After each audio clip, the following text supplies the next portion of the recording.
What is up, guys? My name is Jason Ankin and this is my vlog channel. So yes, back again with another vlog entry. So I have been thinking about another concept just recently, and I think it's very important because I think it's very important and very relevant in today's society and to be honest, in history in general. And it is the dichotomy between indulgence versus restraint. And this seems to almost divide the kind of, it seems to be a very, very definitive dividing line between different groups of people within society. And that is individuals that would prefer to live a life of indulgence versus individuals who want to live a life of restraint. And this kind of dynamic goes way, way back, as far back as ancient Greece, probably even further back than that, but I haven't actually studied. In fact, yeah, it probably does go back further than that when you look into sort of Eastern philosophies and stuff like this. But one popular example is the dichotomy between Stoicism and Epicureanism. These used to be kind of competing philosophies in the ancient past. Sort of, the Stoics were the individuals more of restraint, and the Epicureans were slightly more indulgent. But Epicureans are not to be confused with the like of hedonists. Epicureans were not hedonists. They believed that living a good life could be achieved through what was called an Epicurean Delights. So this is basically,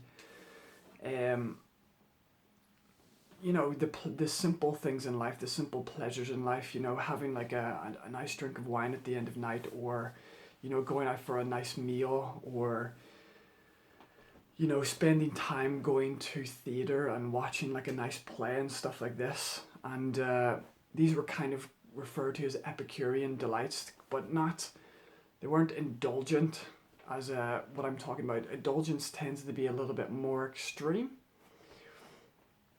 Whereas on the other hand, the like of the Stoics would be more something that I resonate more with.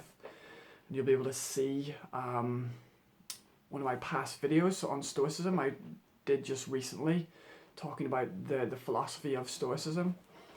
But Stoicism will be more geared towards self-restraint, gaining control over your impulses. And I felt that I wanted to talk about this video today because it's really important. It's a difficult topic because there are benefits to both, and there are also negatives to both, especially when they're taken to the extreme. So for example, when indulgence is taken to the extreme, it ends up being detrimental, and also when restraint is taken to the extreme, it is also detrimental. So what you're kind of looking for is this kind of balance between the two. My personal position is that I probably lean more towards, I guess growing up as like a child and a teenager, and I was more indulgent, but this was kind of unconscious. I was unconscious to my indulgence, and as I got older, I started to become more aware of like the need to actually inhibit your impulses and restrain your impulses to have more self-control. Hold on just a second. I want to put this on Do Not Disturb. It's already on. Sorry. I was just making sure my phone was on Do Not Disturb just in case anything comes on.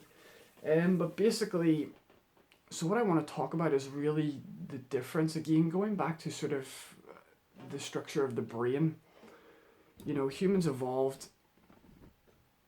you know, we've been evolving for about 3 billion years. So we have very, very old primitive structures in our brain. And I mentioned this in my last video, that sort of there's 3 levels to your brain, and basically you've got the R complex, which is referred to as the reptilian brain. You got in the middle, you've got the limbic system, which is referred to as the emotional or the mammalian brain. And then you've got this section at the front, which is the frontal cortex or the neocortex, often referred to as the human brain. And basically, the bottom 2 lower structures are geared towards impulse. They react to external stimulation, whereas the top part, you can actually exercise restraint. This is where you might have heard of the idea of self-control. Well, self-control is a higher executive function, and self-control can be used to inhibit your impulses. So let me explain a little bit about what your basic impulses are. So for example, in the ancient past, humans would have lived in nature, and we would have went out into the world looking to hunt and gather and stuff like this. Now, if we came to a territory, let's say that it was really abundant with food, water, plant matter, it was safe, there was no predators, etc., then we would remember this experience as being beneficial or good. And we were able to gain lots of food and gain water, and we were safe and comfortable and not under threat. So once we had went to that location, we went back to our little tribe and gave all the food and distributed the food out. Our brains would remember that it was good to go to this area. And what that would do is basically when we start to experience lack or limitation, we then start to crave or desire those same things that we got from that specific location. So we would remember and go, oh, I remember when we were in this location, we were able to get lots of food, there's lots of water, it was safe, we should go back there. So you see, this is your underlying desire. Your desire is basically an underlying drive that moves you towards the things that you want.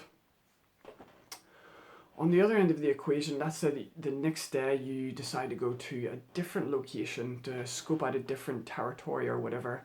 But you go to this territory, it's absolutely barren, there's nothing there. And not only that, but there's no water, there's no food, but not only that, there's also predators. There's a big pride of lions that live there. So then you will instantly go, this is a really bad place to go, let's get away from here as soon as possible. And basically, that will stimulate and trigger an emotional response. It'll stimulate your fear, basically. And as a consequence, you'll move in the opposite direction. So essentially, your 2 primary drives in your psychology, which are part of your limbic system and regulated by a gland called the amygdala, is basically desire and fear. And desire is basically you move towards the things that you want, and fear is you move away from the things that you do not want. Now, obviously, in the ancient past, this served a function, but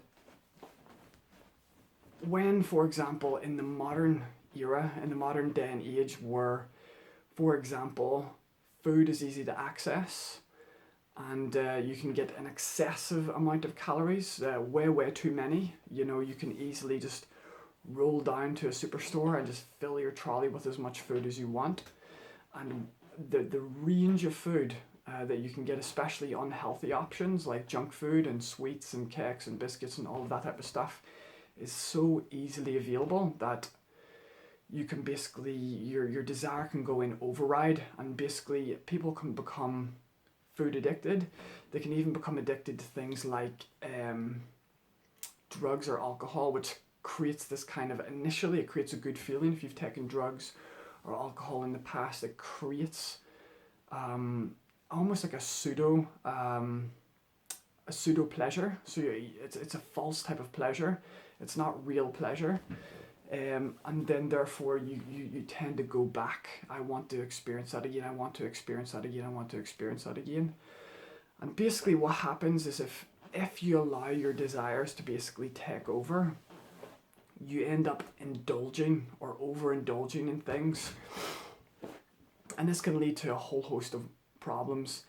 In many respects, you could make an argument that most of the major health problems in the United Kingdom, where I'm from, are caused by indulgence, because the number 1, 2, 3, and 4 financial burdens on the NHS. Number 1 is ill health through poor diet. Number 2 is obesity. Number 3 is smoking. And number 4 is alcohol consumption. So you can see right there that the 4 largest financial burdens on the NHS are all related to people's inability to inhibit their desires. Ill health through poor diet is basically people eating garbage. They're eating junk food. They're eating McDonald's and Burger King and KFC and chocolate and cakes and biscuits and crisps, and people are just stuffing their faces with junk. And this stuff is essentially what's happening is this is basically poisoning the body, and it's causing so many health problems. The number 2 financial burden is obesity. And obesity, again, is an overindulgence in too much calories. So basically people are eating more calories than they're burning, another form of indulgence. And it's the same with smoking and alcohol. Smoking is obviously a known addiction. Smoking has a stimulant effect. So they're indulging in that sort of positive feeling that people are experiencing. And then alcohol, again, is basically another form of people are trying to get drunk to kind of lower their ambitions and act goofy and stuff like this. But again, all of this is actually leading to major health problems, including obesity, diabetes, heart disease, even mental health problems and stuff like this.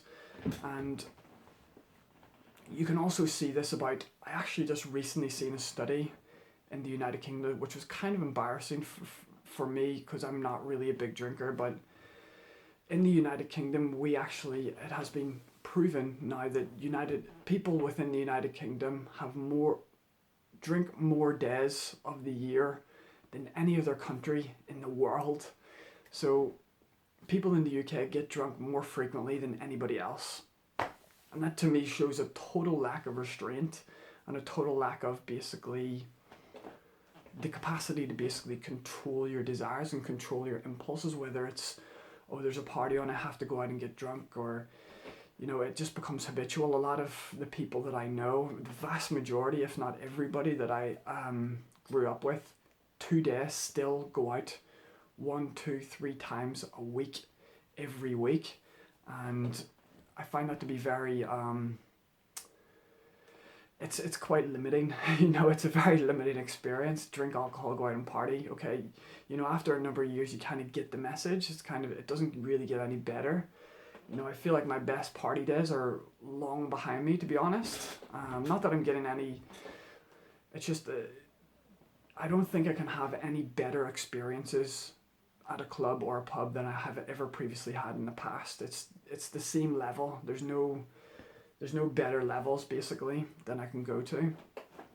So yes, this is one of the major issues with indulgence, and this has emerged kind of as well on the political scene when we have this sort of dichotomy between, so going back to the sort of ancient dichotomy between sort of Epicureanism and Stoicism, you could argue that a modern interpretation of this is actually the dichotomy between conservatism and liberalism. Conservatives being much more geared towards the side of restraint, and liberals being much more geared towards the side of indulgence. And this is often sometimes referred to, especially in esoteric philosophy. You could sort of say this is kind of the difference between sort of the right-hand path and the left-hand path. The right-hand path being the path of restraint, the left-hand path being the path of indulgence. And this actually can be found in many, many religions as well. For example, in Genesis, when Eve basically ate the apple, most people think that the snake influenced her to eat the apple. But in reality, if you read, I believe it is Genesis chapter 3, verse 6, it says something like, it was a tree. Eve saw that it was a tree pleasing to the eye and a tree to be desired, or something like that. So you see, the snake triggered her orientation towards the tree, and then the tree stimulated her desire, and then Eve actually gave in to her desire and ate the apple. So you see, the snake didn't influence Eve to eat the apple. It was her own internal impulses and desires, and you can see that led to the fall. That was the moment that, you know, she went from a state of purity into a state of duality, when she realized that she was naked, as in she knew the difference between something that was naked versus something that was not naked. She realized there was a difference there, and that's when she kind of split from purity into duality, or unity into duality. And so that verse to me is the most important verse in the whole Bible. You know, Genesis chapter 3 verse 6, because if Eve did not give in to her desires at that point, there would be no fall. There would be no Judaism, there'd be no Christianity, there'd be no Islam. All of the religions there would be no point in them, if Eve would have just exercised her temperance at that one moment. And this is interesting, it actually says this in the Lord's Prayer, which is in, I believe it's in Matthew chapter 6. The Lord's Prayer says, lead us not into temptation. And basically, so this is age old. Not only can this be found in Christianity, but it's also found in Eastern philosophies. For example, in Buddhism it says that desire leads to suffering, and the liberation of desire, full liberation or enlightenment, is the elimination of one's desires and the elimination of one's attachments. So the whole premise behind Buddhism is to basically gain control over your desires and your impulses. And then also the philosophy that I study, Taoism, it actually says right in the very first book, it says, free from desire, no, filled with desire, see the manifest. Free from desire, see the unmanifest. So the idea is that your desires keep you attached to the external world, the external transitory material world. And this is kind of the dichotomy. This has been going on for thousands of years, this battle between sort of your impulses and your higher self, your sort of your reason. It's almost like a dichotomy between your conscience and your impulses. And this is kind of the analogy of the white angel on your shoulder versus the red devil. It's the battle going on in your psychology. And this is, to me, this is really what religion is really talking about. Fundamentally, it's talking about sort of this underlying psychological battle between your conscience and your desires. And are you capable? Now, the argument for sort of following your desires is that if you inhibit your desires, you're not really free, because you're not free to indulge in what you want. Whereas on the other side of the equation, if you inhibit your desires, then basically when you get rid of your desires, then you're free from your desires. So this is the kind of the problem that's going on. It's been going on constantly from philosophy and psychology. So this is something I really wanted to talk about. And I personally side more with the side of like restraint. At least I'm shifting towards that side. When I was younger, like I said, I was naturally quite indulgent. I think everybody was when they were children. Growing up, they were naturally impulsive and stuff like this. But I've reached the age of reason. And as I've reached the age of reason, I've started to learn that I should have a little bit more restraint, because one of my goals is to live till I'm 90. I want to live a long life, and I'm not going to be able to do that if I'm constantly indulging myself in alcohol, in drugs, in unhealthy foods, and stuff like this. So I've adopted a lot of practices, like I do morning yoga. do meditation every evening. I've started adopting Taoist precepts, the 5 precepts of Taoism, which are all geared towards restraint, no killing, no stealing, no sexual misconduct, no false speech, and no taking of intoxicants. And I'm working on these, but they're still, it's still difficult to, it requires that you have to plan them, basically. It's not easy to just drop everything. You have to kind of prepare, and I probably will get that into a later stage. What I'm going to call like a karmic reset. I'm basically going to get round to that at some point. So yeah, the other side of the equation is the side of restraint, and essentially this is again mentioned in lots of religions. And in fact, this is the core teaching in many religions. Like I mentioned in Buddhism, liberation or enlightenment is attained through the elimination of one's desire. And there was an experiment done on Buddhist monks, someone who had done over 10,000 hours of Buddhist meditation.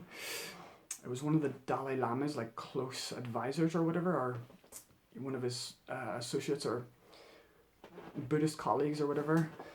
And he was basically put under an MRI scan, and basically they looked at the structure of his brain.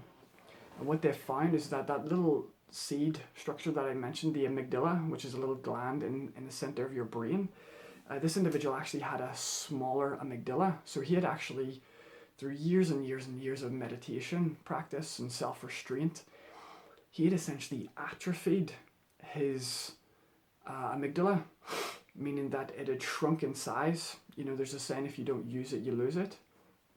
And through all of this restraint, he had actually physiologically shrunk the size of his amygdala and made it smaller. And I think there was a book written about him called The Happiest Man on Earth or something like this here, because he was just so content and peaceful all the time, because he was he didn't really follow his impulses or his desires. He was just tranquil and peaceful and constantly chilled out. And again, this goes back into other religions. The philosophy that I study, Taoism, is very centered around the inhibition of your desires, specifically centered around the practice of the 5 precepts. And then you've got other things like in Christianity, you have the 10 Commandments, and they're all about restraint as well. And also within Stoicism, there's a brilliant book called A Guide to Stoicism by St. George Stock. And he lists a little logical sequence of, I don't know what it's called, I forget what they're called, but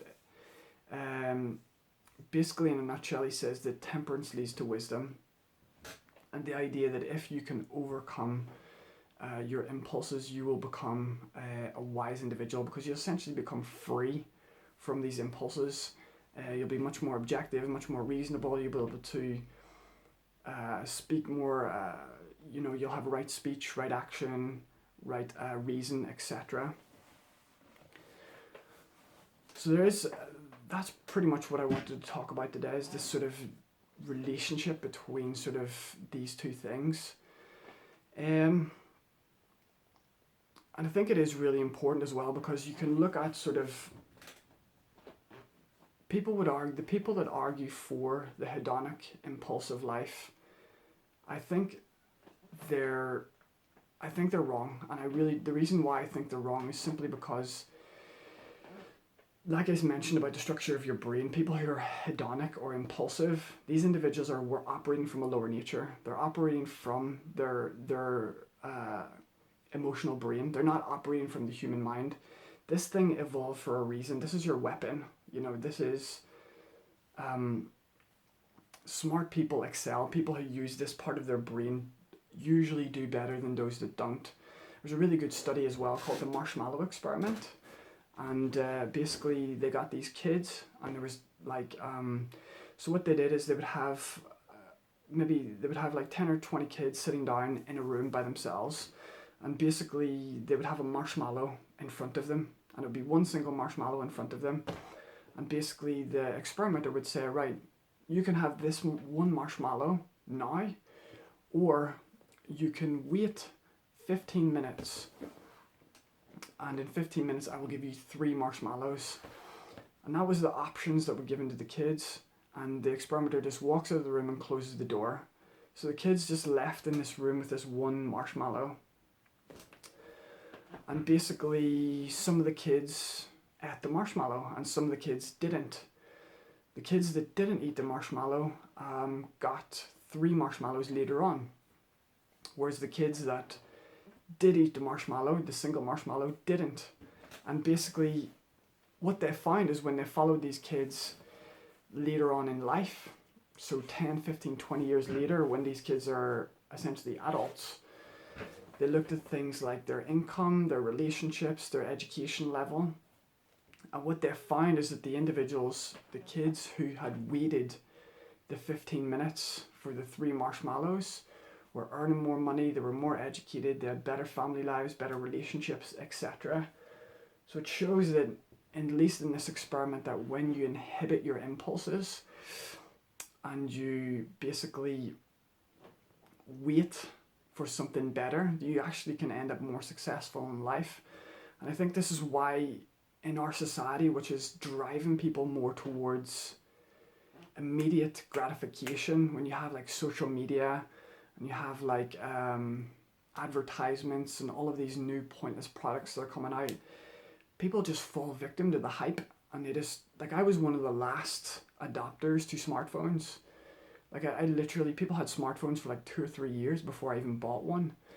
And you know, I was a late adopter to it. But there's a lot of things like this here that I do not adopt to. I'm always a pretty late adopter to many of these things. So I'm just not that impulsive. I kind of sit back and think, you know, in many respects I want to sit back and watch what happens, because I like, okay, I just let everybody else, you know, take part in this new thing that's emerged, and I can just sit back and watch everybody. And then from there I can tell whether there's anything to it or not, rather than wasting my time getting involved.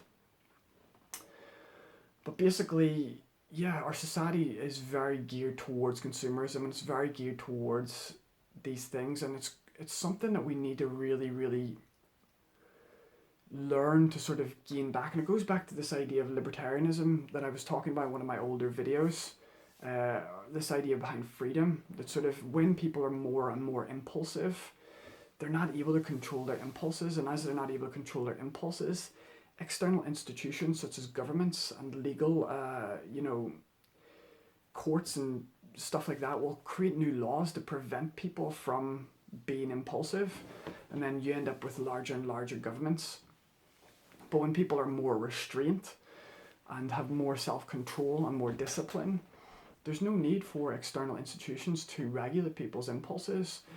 So you can almost look at basically how impulsive people are in relation to how big government is becoming. So when governments become bigger and more laws are created, you can basically safely say that those people are becoming more impulsive and more indulgent and more immoral.